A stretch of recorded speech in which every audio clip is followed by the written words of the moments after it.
Resensi buku karangan jenis perbincangan melalui kaedah Umi Bakab. Resensi karangan jenis perbincangan melalui kaedah Umi Bakab memperkenalkan kaedah sistematik yang membantu pelajar menguasai penulisan karangan jenis perbincangan. Inti kandungannya merangkumi 5 komponen utama.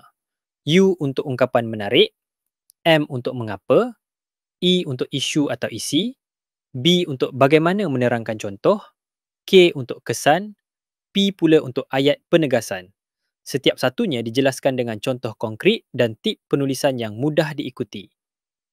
Kelebihan buku ini terletak pada pendekatannya yang berpandukan kerangka jelas, menjadikan proses menulis lebih tersusun dan kurang membebankan. Bahasa buku ini mudah difahami, lengkap dengan petunjuk langkah demi langkah serta latihan untuk memperkukuh kefahaman.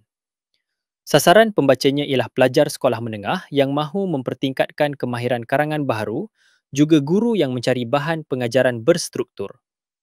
Bagi sesiapa yang sering menghadapi kesukaran memulakan atau mengembangkan karangan perbincangan, buku ini menjadi rakan baik untuk meningkatkan keyakinan dan prestasi penulisan.